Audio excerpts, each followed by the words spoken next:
Olá, vamos começar nossa aula 7, nossa aula 8 de Panorama da História da Igreja, aula da Escola Bíblica Dominical da Igreja Batista Central de Taguatinga, que acontece no finalzinho da tarde, pouco antes do início do nosso culto, das 19 horas. Meu nome é Marlon Meira e eu sou professor de História do Cristianismo ali na Igreja Batista Central de Taguatinga e na Escola de Ministros Coinonia da Igreja Batista Coinonia de Águas Claras. Bom, a gente tem feito aí, a gente está chegando hoje na oitava aula. Nossa oitava aula é a parte 2 da igreja medieval. Deixa eu só achar aqui o comecinho desse capítulo aqui, ó. O capítulo 6 do livro que a gente trabalha, que é o Panorama da História da Igreja. Portanto, a igreja medieval. A gente dividiu esse capítulo que cobre cerca de 1000 anos. A gente dividiu ele em duas partes. Primeira parte, a gente falou sobre Gregório e o papado. A gente está seguindo, para quem está assistindo hoje pela primeira vez, a gente está seguindo a orientação do livro, né? Então, o capítulo 6 é dividido com o Gregório I e o papado, que a gente fez na aula passada. Atividade missionária junto às tribos germânicas, também fizemos na aula passada. Atividade missionária na Irlanda. E o islamismo. Acho que foi esse último, isso. E aí hoje a gente entra com o grande cisma do Oriente, que segundo o nosso livro lá tem como título Como Água e Óleo. Bom, essa é só uma introdução do que a gente vai fazer e do que a gente fez na última aula, mas vamos fazer uma oração pedindo a Deus que conduza o nosso tempo, a nossa aula, e que a gente tenha do Espírito Santo o maior aprendizado possível daquilo que eu costumo chamar da história de como se deu a promessa de Jesus em Mateus 20, 28. E é isso que estou contigo todos os dias até a consumação do século. Jesus tem estado conosco todos os dias, desde a sua ascensão, desde essa promessa. Todos os dias, os séculos ainda não se consumiram, né? Ou seja, não se consumaram, aliás, não se concluíram, e, portanto, ele tem estado conosco todos os dias. Estudar a história da igreja significa estudar como Jesus tem feito isso, né? Que ele tem feito isso a gente já sabe, porque nós estamos aqui no século XXI, ano 2020, né, numa igreja cristã. O cristianismo é a primeira religião em número do mundo, primeira religião monoteísta em número do mundo, e o fato de que ele realmente tem estado conosco durante todos esses dias, nos últimos 2000 anos, é incontestável, né? Agora, estudar a história da igreja é, portanto, saber como isso tem acontecido, como isso foi desenvolvido, como que o próprio Jesus conduziu essa promessa dele, né? Então, esse é o propósito principal de um curso de história do cristianismo, e é exatamente esse um dos propósitos que a gente tem aqui. Então, vamos orar, pedir a Deus, a Jesus, que nos conduza e nos abençoe, que o Espírito Santo nos conduza nesse tempo. Pai, nós louvamos e agradecemos o Senhor, porque o Senhor tem abençoado nossa igreja, Batista Central de Taguatinga. O Senhor tem abençoado o nosso povo, o seu povo nessa igreja. O Senhor tem abençoado as transmissões da igreja, apesar de algumas dificuldades que têm sido resolvidas e que têm sido melhoradas.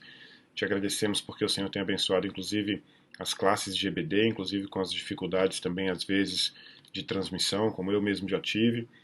Mas, acima de tudo, o Senhor tem abençoado a sua igreja. Nós estamos juntos, apesar de fisicamente distantes. Nós temos cultuado o Senhor, louvado o Senhor, adorado o Senhor.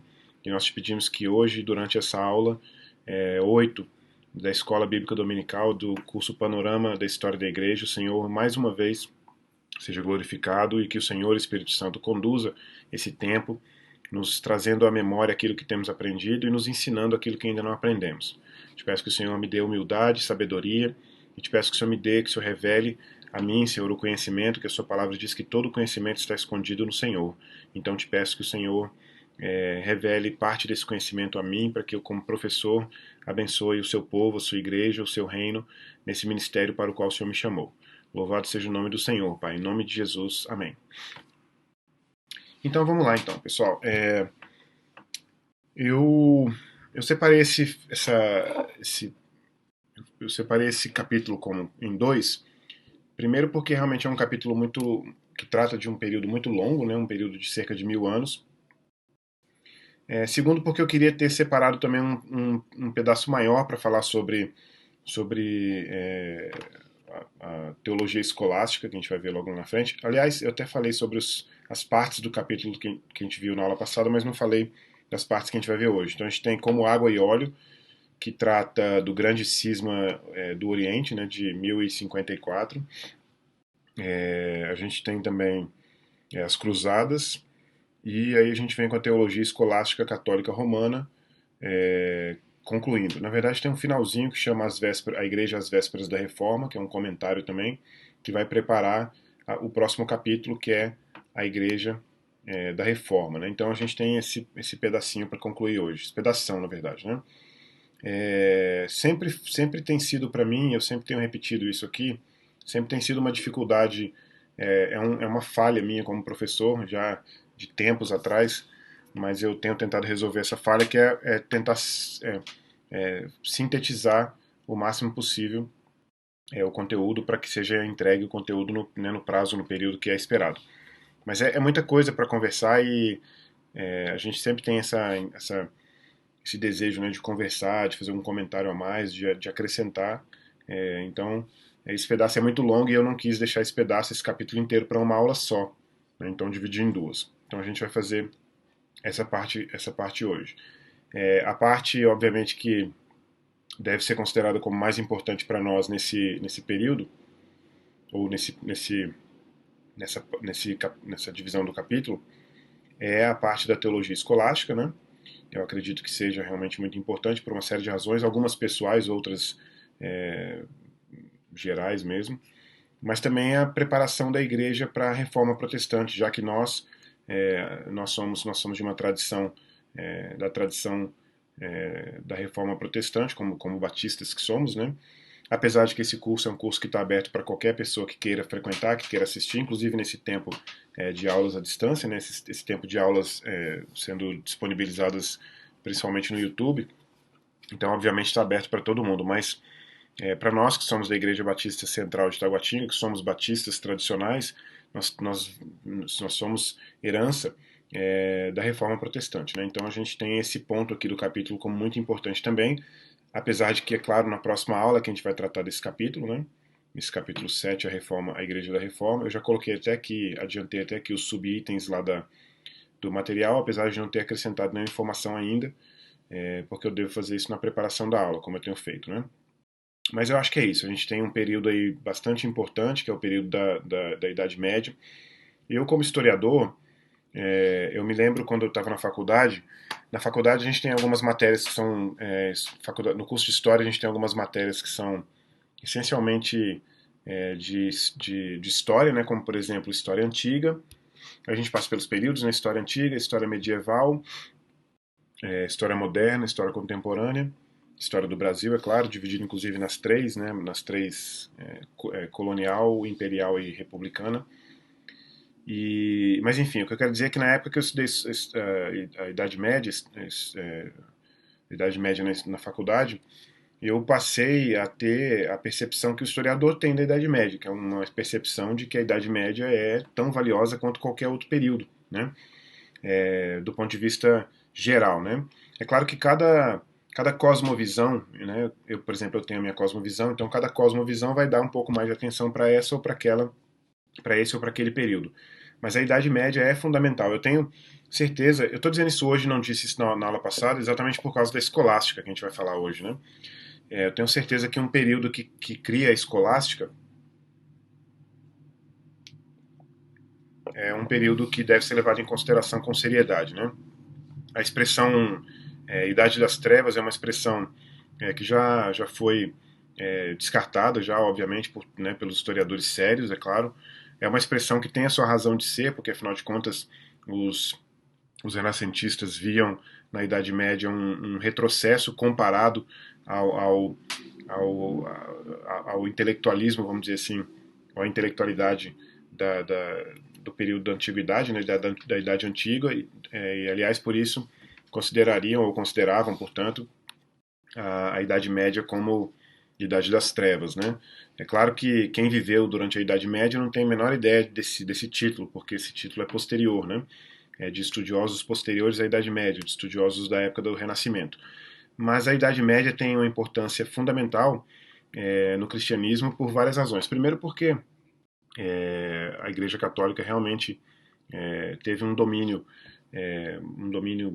relativamente grande, vamos dizer assim, sobre todos os aspectos da vida durante o período da Idade Média, mas também porque como historiador da Igreja, e vocês como alunos de História da Igreja devem perceber que havia, inclusive a gente vai ver isso agora nesse subitem 5 como água e óleo, a gente vai ver que havia uma igreja, havia uma as, as pessoas que viviam, vamos colocar aí, por exemplo, entre os séculos, vamos colocar entre o ano, entre a queda, desde a queda do Império Romano do Ocidente em 476 até, por exemplo, até 1000, por exemplo, vamos dar um exemplo até 1000.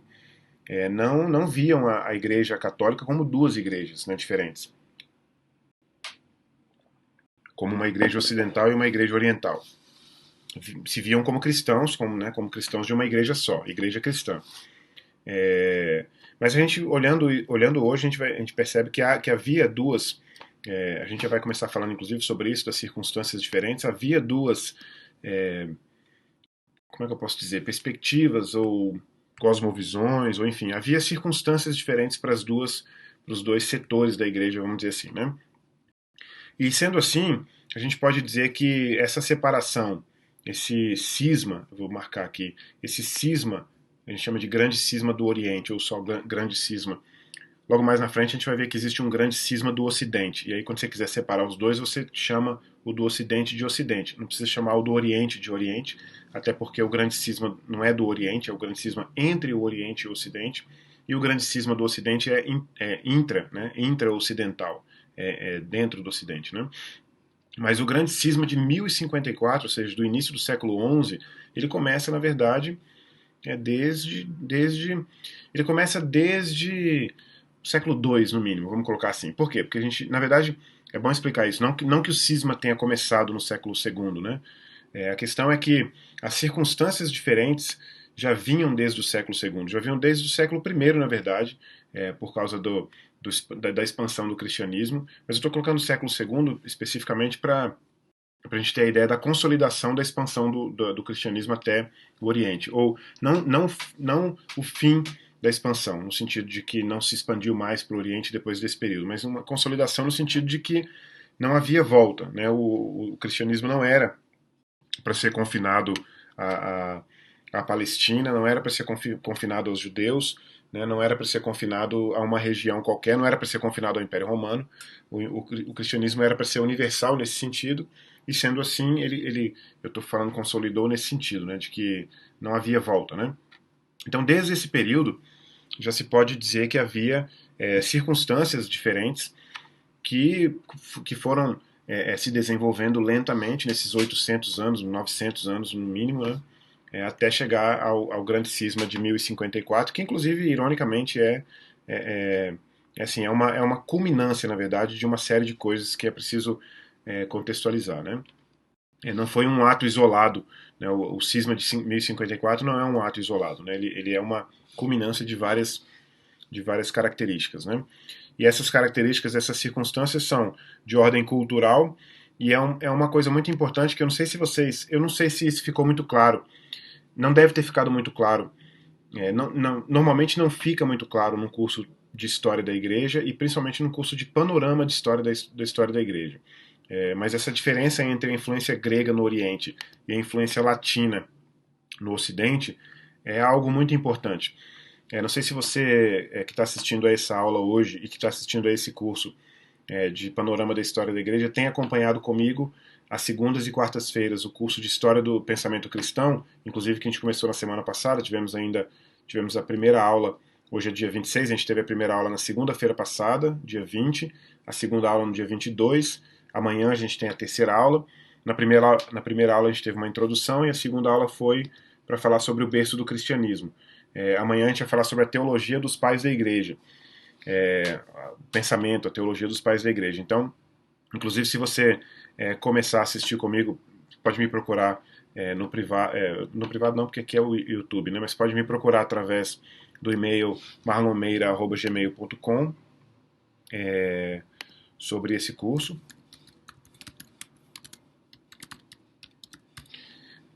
Você pode me procurar no marlonmeira.com sobre esse curso, que inclusive se você procurar hoje, se você procurar a tempo de se matricular para amanhã, você já vai entrar exatamente nisso aqui, porque existe uma diferença fundamental entre a percepção ou o pensamento, pronto, essa é a palavra mais adequada. Existe uma diferença fundamental entre o pensamento grego e o pensamento latino. Isso aí já é consensual.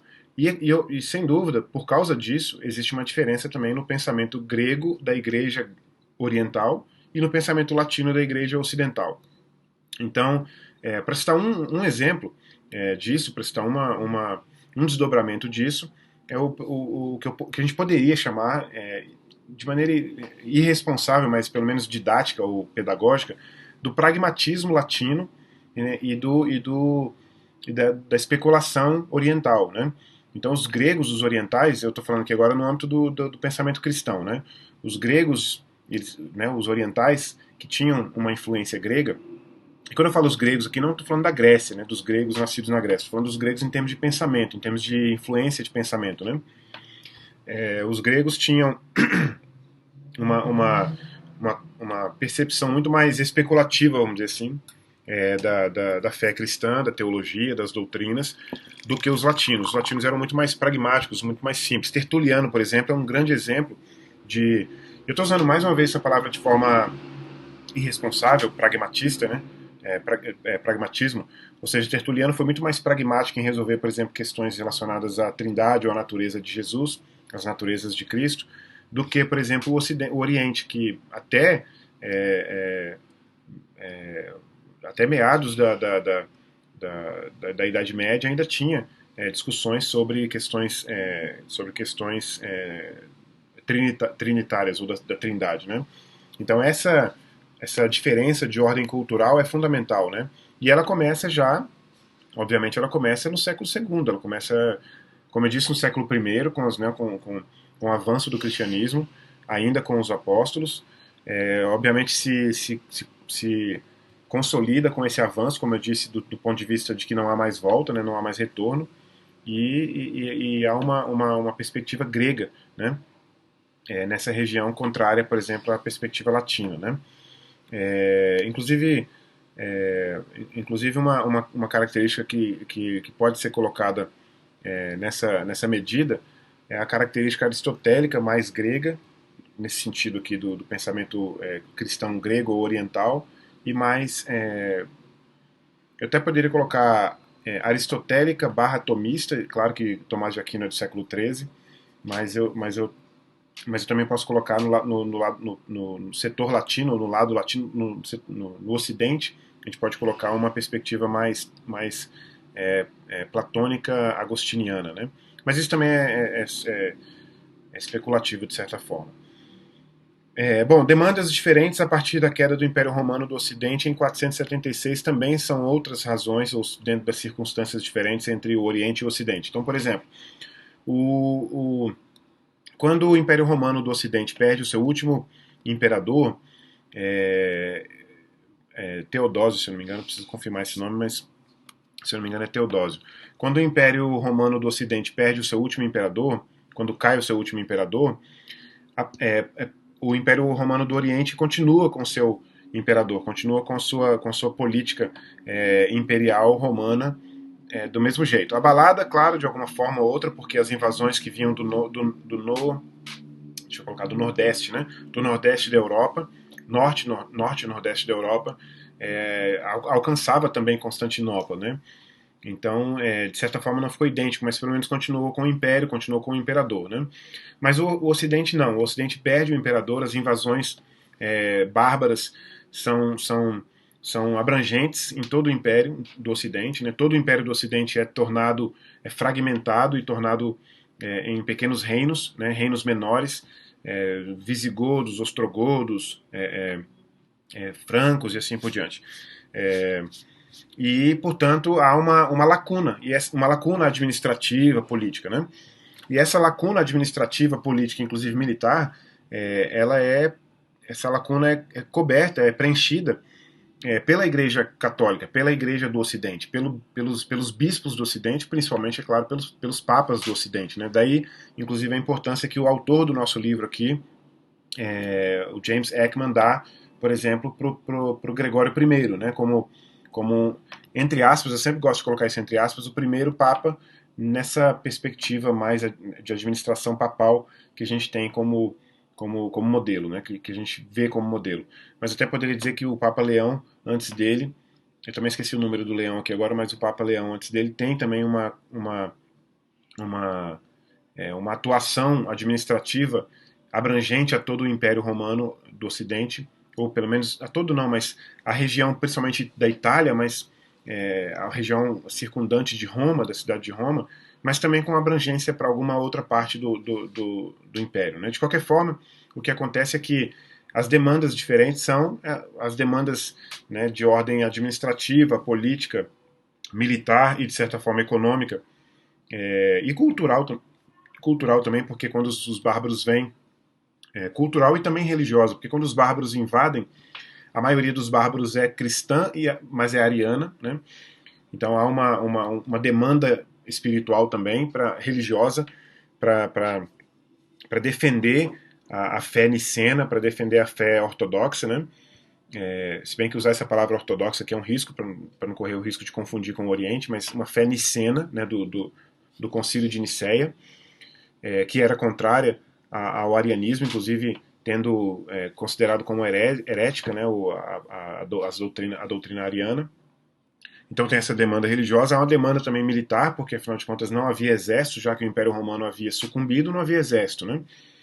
Econômica, obviamente, porque o Império se sustentava com impostos entre outras coisas, com impostos de outras regiões conquistadas. Enfim, uma série de situações, uma série de demandas, a palavra é essa mesmo, demandas, né? Uma série de demandas diferentes que passam, portanto, a dominar o Império Romano do Ocidente, o antigo Império Romano do Ocidente, né? Ser dominado por essa lacuna, portanto, ser preenchida pela Igreja, e o Império Romano do Oriente tem as suas demandas, né, tem outras demandas, né? Tem demandas, obviamente, de defesa, porque, como eu disse, os bárbaros também, de certa forma, não respeitavam o Império Romano do Oriente, eles apenas não venciam, né, todas as batalhas, ou, enfim, não foram capazes de invadir o Império e de derrubar o Império. Mas, de qualquer forma, não quer dizer que não tenha sido tentado, né? Então são essas circunstâncias diferentes, né? Tanto de ordem cultural com relação à questão, com relação à influência grega no Oriente e latina no Ocidente, e a questão das demandas diferentes a partir da queda do Império Romano. Então a atenção do Império Romano, a atenção do Papa, aliás, até é interessante lembrar que a palavra Papa é uma palavra ocidental, ou seja, o Papa do Ocidente, a expressão Papa do Ocidente seria até redundante, porque o Papa é no Ocidente e o Patriarca é no Oriente, né? Então tem essa nomenclatura também. Então essas demandas diferentes do Papa Papa ocidental, para usar essa redundância, né, do Papa no Ocidente e do Patriarca no Oriente, né? Além disso também, além de circunstâncias diferentes, havia desacordos com relação, por exemplo, à data da Páscoa, com relação ao celibato e com relação ao uso de estátuas e imagens dos santos nas igrejas. É interessante também observar o seguinte: meu filho me perguntou esses dias no carro, eu até mencionei isso na semana passada, sobre a questão dos santos, né, de por que os católicos têm uma relação. A expressão que ele usou não foi essa, né, mas eu estou tentando fazer de forma mais amena aqui. Mas por que os católicos utilizam os santos? Né, por que eles, em outras palavras, eu acho que ele usou a expressão por que eles adoram os santos, por que eles são devotos dos santos, uma coisa assim. E aí eu dei uma explicação no nível de compreensão dele, mas eu usei uma explicação de viés histórico, né? E uma das explicações, quer dizer, a explicação mais apropriada é que o uso de imagens e de santos, né, vamos dizer assim, de imagens e estátuas de santos na igreja tem uma origem, de certa forma, legítima, tem uma história, né, um histórico também, de certa forma, legítimo, porque, afinal de contas, havia, por exemplo,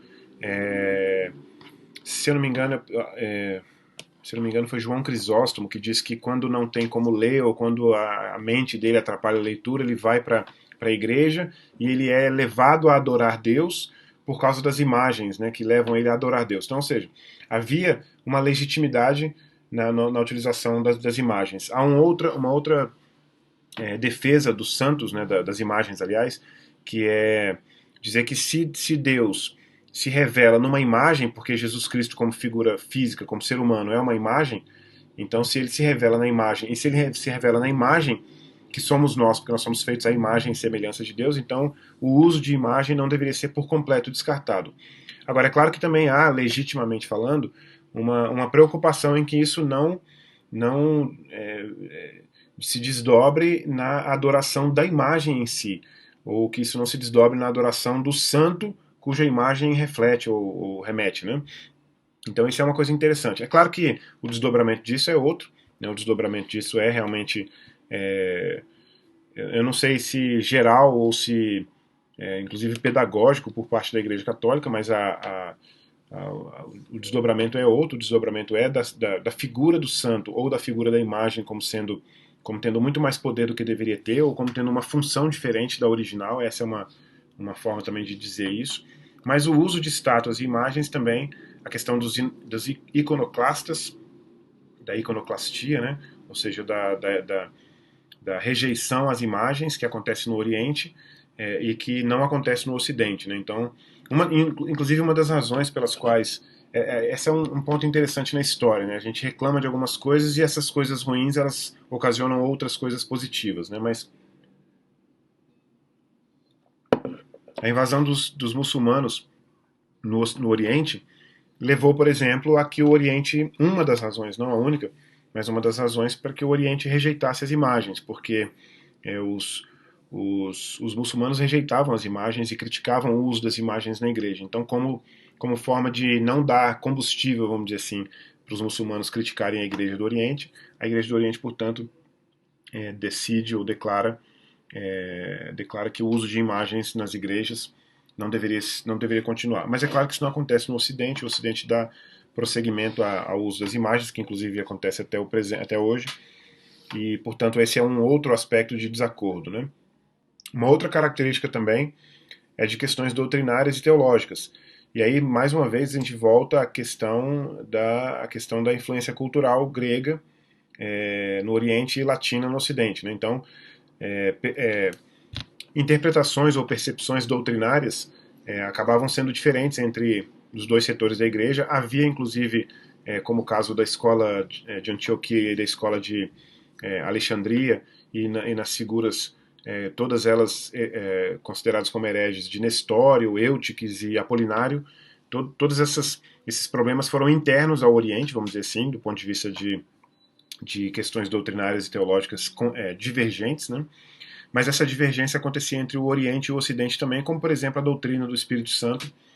É, só para citar esse exemplo, a Igreja Oriental acusava de anátema, ou enfim, não, de anátema, não, de heresia, o fato de que a Igreja Oriental dizia que o Espírito provinha tanto do Pai quanto do Filho. É claro que isso é muito mais profundo e muito mais complexo e a gente está só fazendo uma observação superficial, mas essa questão doutrinária, entre outras, era também uma questão fundamental, importante, que foi se desenvolvendo ao longo dos séculos, e portanto em 1054 acontece o fatídico, inclusive definitivo, grande cisma que realmente separa a igreja católica, a católica apostólica romana no Ocidente, da igreja oriental, que a gente normalmente conhece como igreja ortodoxa. E aí você vai ter ramos separados, é claro, nessa igreja ortodoxa, que seriam, por exemplo, a igreja russa, a igreja grega e assim por diante, né? Copta, nestoriana também. Então são essas as características relacionadas àquilo que o livro chama de como água e óleo, ou seja, duas, dois setores da igreja cristã histórica que, como água e óleo, não se juntaram nunca, né? Havia, obviamente, uma percepção, como eu disse, não havia, quer dizer, uma percepção de que eram separadas, havia uma percepção de que eram a mesma coisa, vamos dizer assim, cristãs, né? Mas, de qualquer forma, essa, essa situação, essas diferenças, essas circunstâncias diferentes acabaram ocasionando, portanto, o grande cisma de 1054. Certo? Temos aí, portanto, as cruzadas. As cruzadas foram iniciadas como uma espécie de chamado do Papa Urbano II, no ano de 1095, para a retomada dos lugares sagrados, principalmente em Jerusalém, principalmente na Palestina, que haviam sido tomados pelos muçulmanos. Os muçulmanos começam suas incursões, ou excursões, na verdade, né, é, da Península Arábica em direção tanto ao norte quanto ao ocidente, e vão tomando tudo até que tomam, obviamente, toda a região da Palestina, inclusive chegando até o extremo ocidente da Europa, ali na Península Ibérica, e quase avançando para dentro da Europa, passando por cima no Mediterrâneo, chegando à França, né, ao território dos francos, que hoje é a França, mas parados pelos franceses ali, ou pelos francos, quer dizer, por Charlemagne, ou Carlos Martel, né, em 722, se eu não me engano, na Batalha de Poitiers, na Batalha de Tours, e como a gente viu na aula passada, e de qualquer forma as cruzadas, portanto, começam como, entre outras coisas, é claro, que se desdobram em várias outras coisas, a gente vai ver inclusive os resultados, mas inicialmente a ideia é essa, né, de uma retomada dos lugares sagrados que foram tomados pelos muçulmanos, né? De várias cruzadas que aconteceram, inclusive cruzadas privadas. As 7 delas são principais e elas acontecem entre 1095 e 1291, e apenas a primeira delas, que é a de 1095 a 1099, tem algum sucesso porque a tomada de Jerusalém se mantém por algumas décadas, mas depois, obviamente, também ela é relativamente bem sucedida, porque depois os muçulmanos retomam a região, e, portanto, ela perde esse critério de bem-sucedida, né? As cruzadas têm desdobramentos interessantes no âmbito cultural, econômico e político. No âmbito cultural, a gente tem o fato de que, durante um bom período, principalmente o período entre o fim do Império Romano do Ocidente e esse período, portanto, de cerca de 1100, 1200, existe na verdade, isso aqui é uma grande. Como que a gente chama quando a gente. É um grande clichê, na verdade, errado, de dizer que houve um esvaziamento intelectual e cultural na Europa durante esse período, na Europa Ocidental. Não é que tenha havido exatamente um esvaziamento, é que passa a haver coisas de ordem tão mais importantes, como, por exemplo, a tentativa de preservação ou de defesa do Império, e todas essas dinâmicas, né, de fragmentação, de retomada, enfim, em 800, por exemplo, o Carlos Martel vai ser coroado imperador do Império Romano do Ocidente, enfim. Então, dentro de todas essas características, existe dá-se a impressão de que há um esvaziamento intelectual, mas não há esse esvaziamento intelectual. No entanto, o que há, de certa forma, é uma diminuição na divulgação do pensamento antigo. Quando eu falo antigo, eu estou falando em termos de períodos, né, da história antiga. E isso é importante comparar também com algo que eu tenho estudado muito ultimamente, inclusive tem a ver com esse livro aqui, inclusive, que eu tenho dado uma olhada nos últimos dias, nas últimas semanas, que é Como Pensar, que é do Mortimer Adler, Como Pensar sobre as Grandes Ideias. Esse livro ele trata de um conceito que a gente chama de a grande conversa. A grande conversa é a conversa que os intelectuais, que os pensadores têm através dos tempos, baseado nas leituras que eles fazem de pensadores e intelectuais anteriores, né? Então, o que eu quero dizer com tudo isso aqui é que o que poderia ser considerado como esvaziamento, eu não concordo com o esvaziamento intelectual. Aliás, eu até pretendo preparar um curso sobre história da Idade Média, quer dizer, alguma coisa dentro da Idade Média, mas não exatamente a história da Idade Média, mas alguma coisa dentro da Idade Média, e tentar demonstrar, o que nem é difícil, aliás, fazer, mas tentar demonstrar que não houve esse esvaziamento intelectual, que o que houve foi uma diminuição na intensidade dessa grande conversa, ou seja, houve menos intelectuais conversando com intelectuais anteriores. Em outras palavras, inclusive, isso até gera uma contrapartida interessante. O pensamento desse período ele é, de certa forma, original. Ou ele tem uma proporção de originalidade muito grande, porque ele tem menos conversa com o período anterior.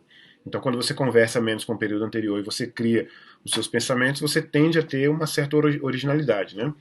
Então isso é interessante. Então, mas do ponto de vista cultural, você tem os livros antigos, e quando eu coloco antigos aqui, eu estou falando livros da antiguidade, né?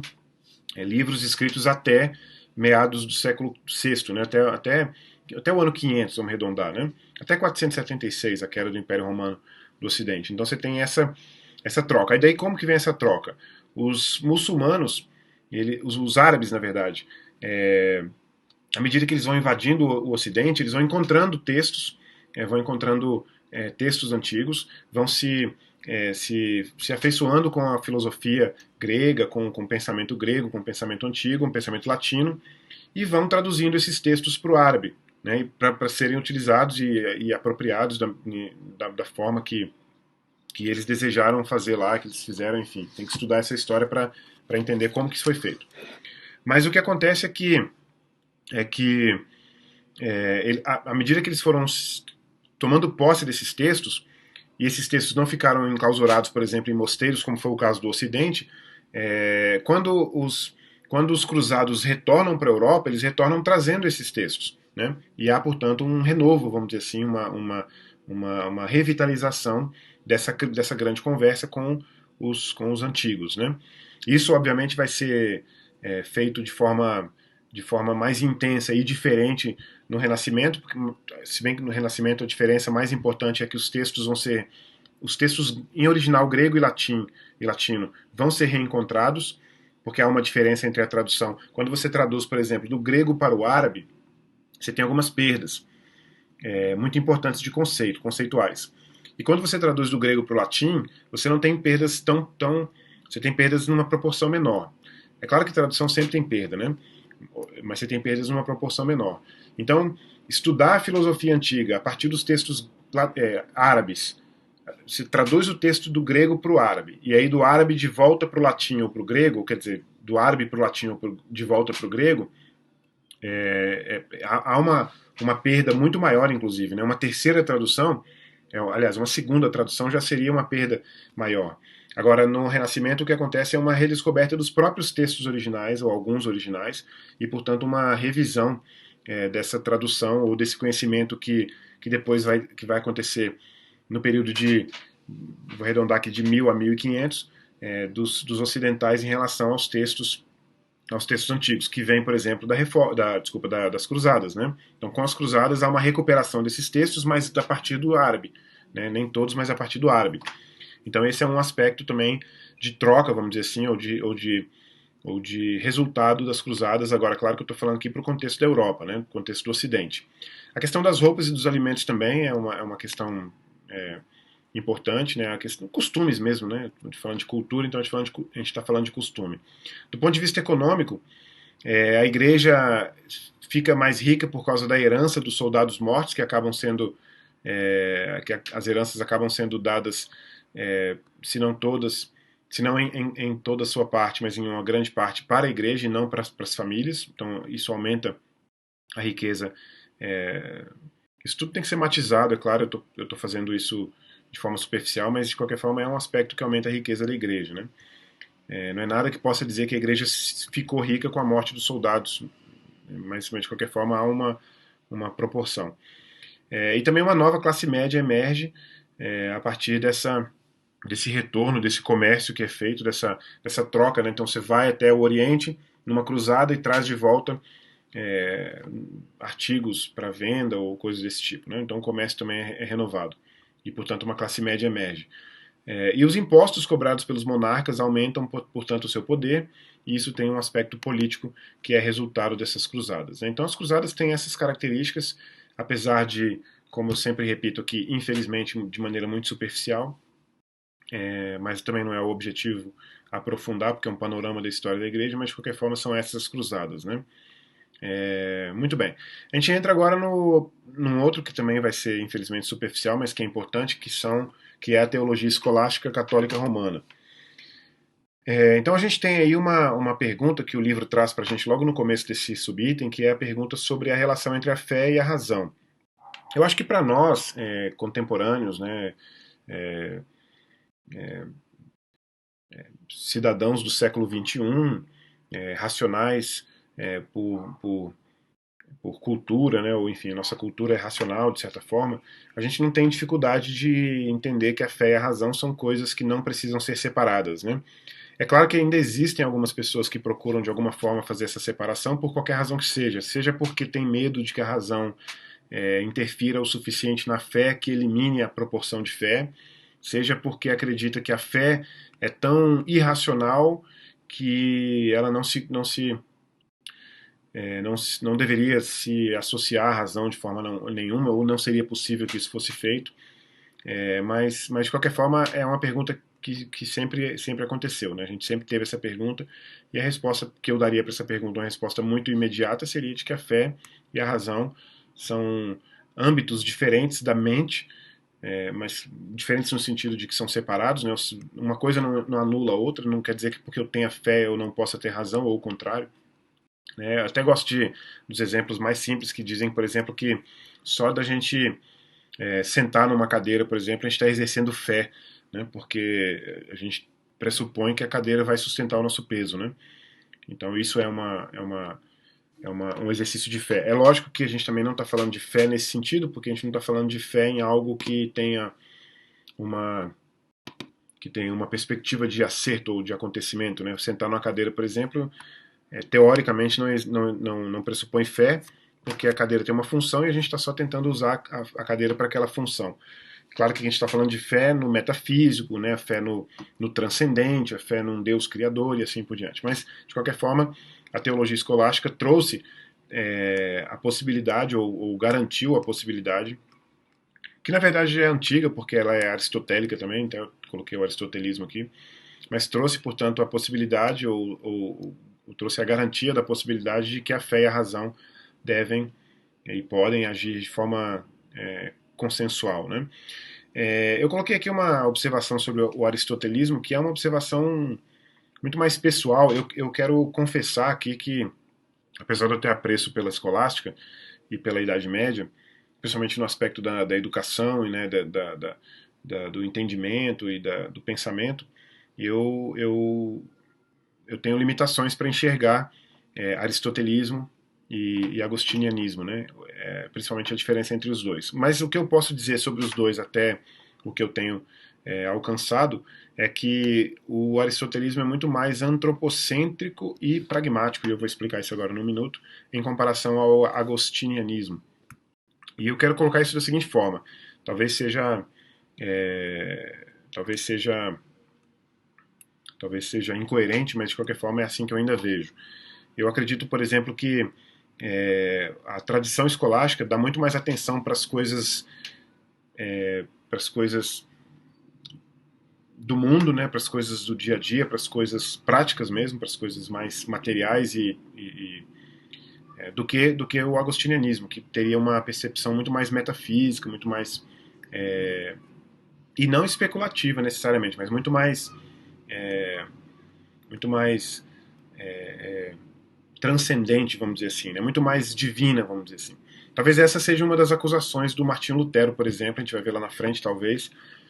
Eu digo que a gente vai ver lá na frente porque ele ainda aparece no futuro do nosso curso aqui, mas talvez não, porque a gente não vai se ocupar disso lá na frente. Mas o Martinho Lutero ele tinha essa birra, vamos dizer assim, essa acusação do aristotelismo e, na verdade, da escolástica, exatamente por causa dessa atenção muito maior às coisas, né, humanas, às coisas da Terra, um antropocentrismo, vamos dizer assim, do que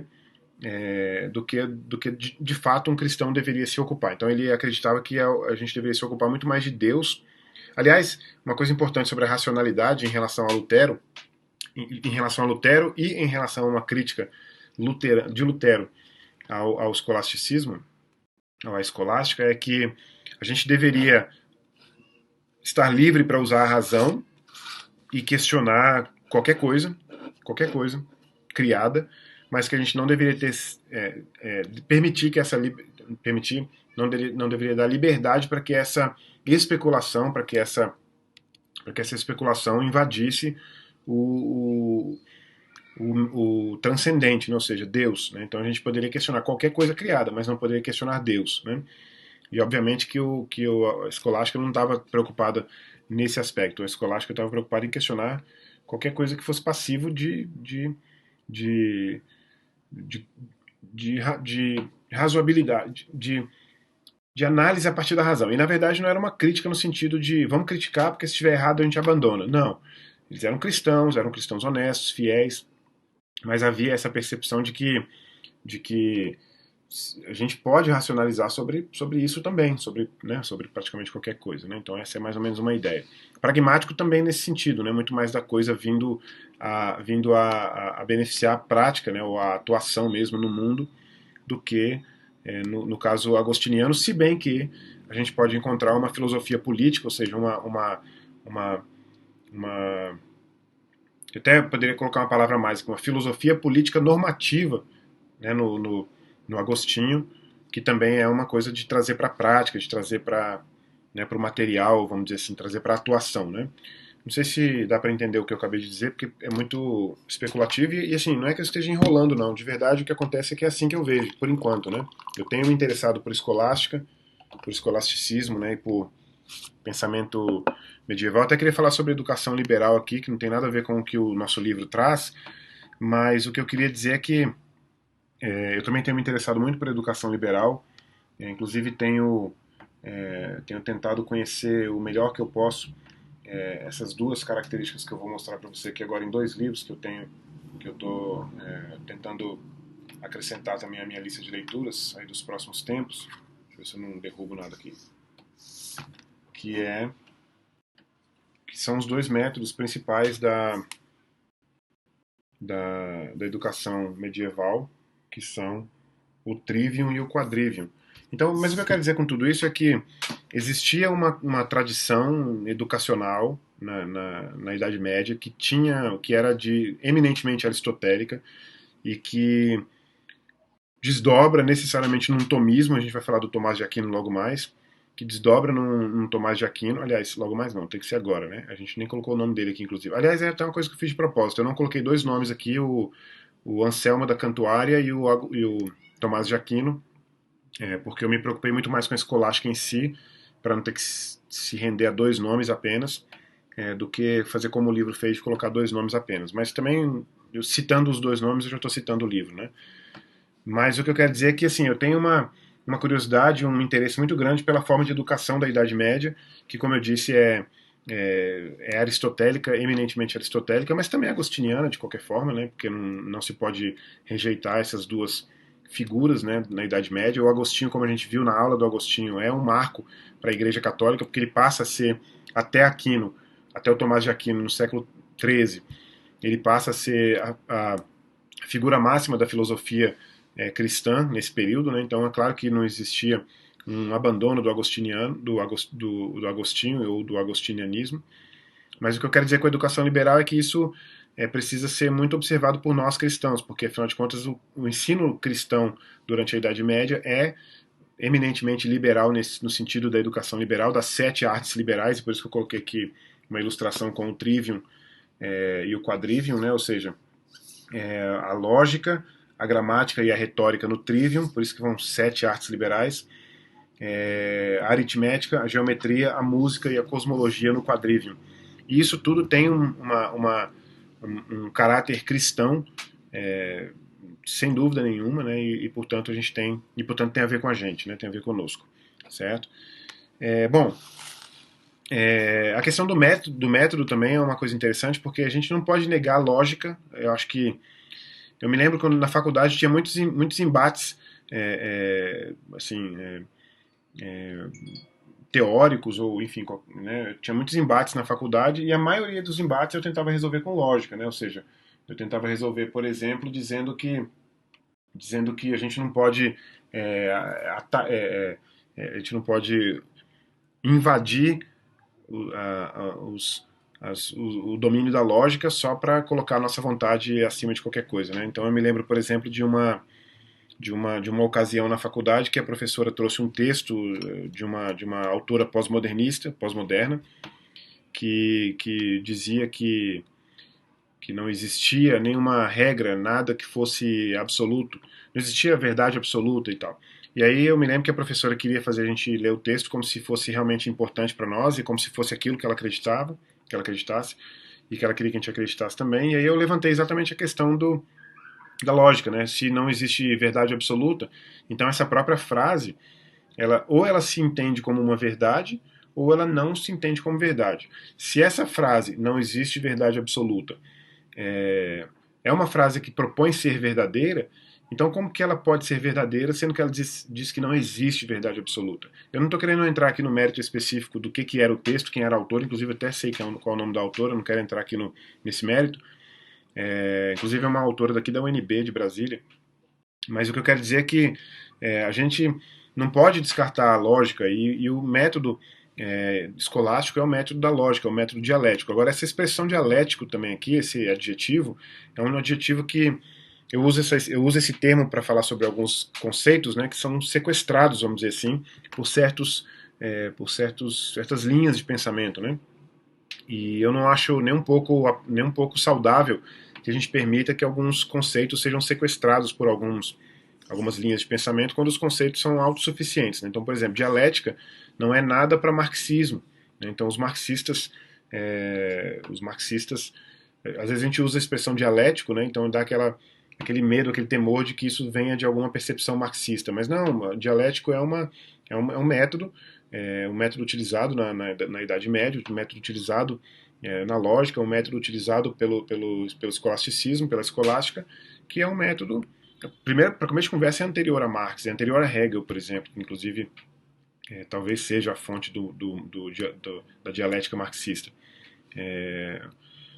Enfim, o que eu quero dizer com tudo isso é que a gente precisa valorizar o método lógico dialético, porque quando eu dava aula de filosofia, aliás, de filosofia não, de apologética cristã, e a gente utilizava lógica constantemente, eu dizia que a lógica não era algo inventado, era algo descoberto, né? Porque é natural, é divino, né? Então é isso. Bom, ficou muito esse pedacinho do capítulo ficou muito especulativo aqui, né, nessa nossa aula, mas é o jeito, é o tema, né? E a minha limitação de conhecimento também, é claro. E também é a limitação do espaço, do tempo, né? Porque afinal de contas a gente está falando sobre um panorama da história da igreja. Como eu disse agora há pouco, eu pretendo preparar um curso sobre alguma coisa da Idade Média. Muito provavelmente vai ser sobre educação na Idade Média. Eu tenho praticamente certeza que vai ser isso. Mas é claro, sempre a partir de uma perspectiva cristã, né? Certo? Aguardem esse curso aí que vai ser interessante. Bom, a igreja às vésperas da reforma. Então a gente tem o quê? A gente tem, em primeiro lugar, a gente tem uma crise de autoridade, né? A igreja passa por uma crise de autoridade. É o cativeiro babilônico da igreja, que eu falei agora há pouco, do grande cisma do Ocidente, é a crise dentro do papado, que cria um papado em Avignon, na atual França, né? Portanto, a gente tem ali entre 1378 e 1417, a gente tem dois papas, ou na verdade não dois papas, mas dois papados, né? Ou seja, duas sedes papais, vamos dizer assim. E quando isso é resolvido no Concílio de Constância em 1417, 100 anos antes da reforma, 100 anos antes das teses de Lutero serem pregadas na porta da igreja da igreja de Wittenberg, agora eu confundi se esse é o nome da igreja, é Wittenberg mesmo.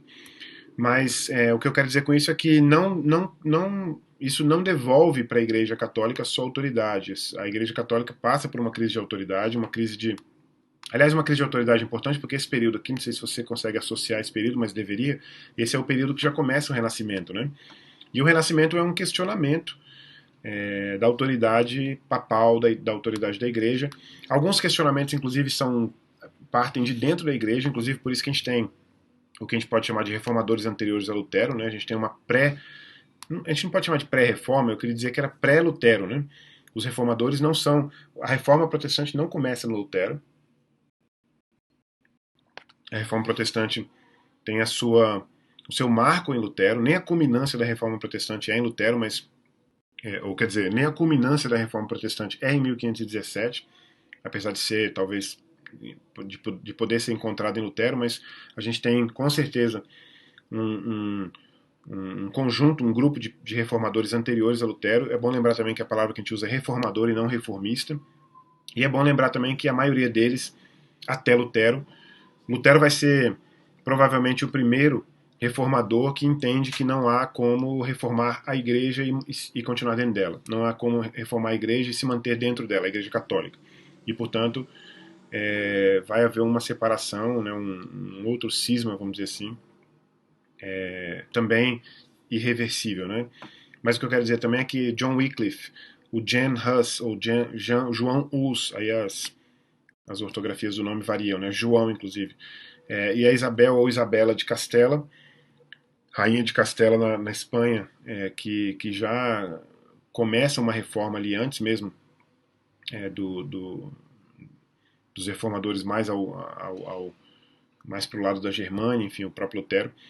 Mas o que eu quero dizer com tudo isso é que a igreja estava se preparando para a reforma que vai culminar, que vai ter o seu marco em Lutero, né? Então, não havia uma havia uma proporção de originalidade no Lutero, mas não havia uma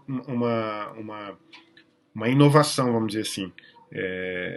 Havia outros reformadores anteriores e Lutero acaba sendo a figura principal porque os desdobramentos das suas ações são maiores. Né? É claro que tudo tem a ver também com os aspectos políticos e administrativos da Europa nesse período, inclusive porque o nacionalismo, se bem que a gente não deveria usar essa expressão, mas essa percepção de nacionalidade, vamos dizer assim, para não ter que chamar de nacionalismo, começa já com Lutero, e Lutero já começa, quer dizer, não começa com Lutero, mas já está muito presente no tempo de Lutero, e essa percepção de uma nacionalidade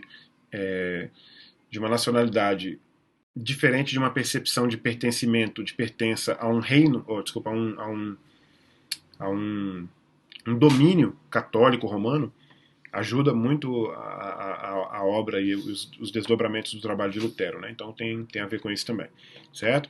Então é isso. Finalizamos aqui o nosso capítulo 6 dessa nossa aula 8. O nosso capítulo 6 dividido em duas partes, que foi, portanto, o Gregório I e o papado, como já vimos na aula anterior, atividade missionária junto às tribos germânicas, atividade missionária na Irlanda, o islamismo, como água e óleo, que é o grande cisma, né, de 1054, as cruzadas, que vimos agora há um momento atrás, e a teologia escolástica romana. Tudo isso, esse capítulo todo, ou esse período todo, culminando naquilo que a gente pode considerar como as vésperas da reforma, a igreja às vésperas da reforma. Né? Então, claro que na sequência a gente tem, portanto, o capítulo 7 da reforma. Esse é um capítulo que a gente pode fazer em uma aula, tá certo? E esse é um capítulo interessante, você deve observar, que ele é praticamente todo voltado a figuras, né, pessoas, né? Aqui na reforma inglesa a gente pode colocar o Henrique VIII, rei da Inglaterra na época, responsável pela reforma inglesa, responsável pela, eu sempre gosto de usar essa expressão, responsável pela culminância, vamos dizer assim, da reforma inglesa, porque também a reforma inglesa não é essencialmente ou unicamente uma obra do Henrique VIII. E aliás a gente vai ver também que as razões do Henrique VIII são obviamente razões diferentes dessas três figuras aqui, principalmente Lutero, Zwingli e Calvino, e obviamente do Knox também na Escócia. Então, na próxima aula teremos aí, portanto, a Igreja da Reforma, certo? Vamos orar, vamos agradecer a Deus por esse tempo e vamos pedir a Deus que continue abençoando o nosso curso, nossa Escola Bíblica Dominical. Pai, nós te agradecemos por causa desse tempo que nós tivemos agora, te agradecemos porque sentimos a sua presença nos direcionando. Obrigado porque o Senhor trouxe a nossa memória, trouxe a minha memória aquilo que o Senhor tinha separado para nós aprendermos hoje. Eu te agradeço porque o Senhor abençoou o período da preparação dessa aula. Te peço que o Senhor me dê cada vez mais comprometimento com esse chamado e que cada vez mais eu seja instrumento do Senhor para abençoar o seu reino, para abençoar o seu povo, para abençoar a sua igreja, a sua noiva, e para a gente, como igreja, a gente ter cada vez melhor, mais abrangente e mais cuidadoso conhecimento daquilo que eu sempre chamo de a história de como o Senhor tem cumprido a sua promessa em Mateus 20 e 28. Obrigado em nome de Jesus por essa classe de EBD, obrigado pelos meus alunos, obrigado por aquelas pessoas que, apesar de não fazerem parte dessa classe esse ano, mas que estão sendo beneficiadas com essas aulas por causa da transmissão delas na internet. Te peço que o Senhor abençoe também as demais classes de Escola Bíblica Dominical da nossa igreja. E te peço que o Senhor abençoe o culto, Senhor, que prestaremos ao Senhor logo mais. Como nós temos dito e orado, nós estamos distantes fisicamente, não estamos lá no templo fisicamente, mas estamos juntos em espírito, sendo abençoados, inclusive, pelo tempo que nós vivemos, com essa quantidade de transmissões aí possíveis que a gente pode fazer. Então eu te peço em nome de Jesus que o Senhor nos abençoe nesse tempo. Seja glorificado e louvado por nós, e eu te peço em nome de Jesus que o Senhor nos abençoe. Pai, é a nossa oração em nome de Jesus. Amém. Então é isso, meus irmãos, obrigado. Como a gente tinha falado, próxima aula, portanto, a Igreja da Reforma. Fiquem conosco aí. Lembrem-se que vocês podem sempre falar comigo pelo e-mail, né, marlonmeira@gmail.com, sobre perguntas ou qualquer outra coisa, sobre informações também sobre o curso de História do Pensamento Cristão que está acontecendo. A gente está vai ter amanhã a terceira aula, dá para você entrar. Aliás, não apenas por isso, porque só tivemos 2 aulas, uma de introdução, que nem era o conteúdo, mas a primeira de conteúdo a gente já teve, a única até agora de conteúdo, e portanto você não estaria perdendo muito, são 50 aulas, né? Você teoricamente teria perdido só uma. Você teria perdido 2, mas enfim, de conteúdo só uma. Das 49 de conteúdo, você teria perdido uma. Mas também porque você pode assistir aos vídeos da primeira e da segunda aula, então você não perderia nada, né? Então se você entrar em contato comigo hoje ainda, domingo, dia 26 de abril, ou amanhã, durante o dia, você pode inclusive pegar esse material, esses vídeos, né? Para você se beneficiar desse curso, tá certo? De História do Pensamento Cristão. E se você tiver alguma pergunta sobre o nosso curso Panorama de História da Igreja, alguma coisa sobre a aula de hoje, manda por e-mail que eu respondo para você, tá certo? Deus abençoe, até a próxima. Obrigado.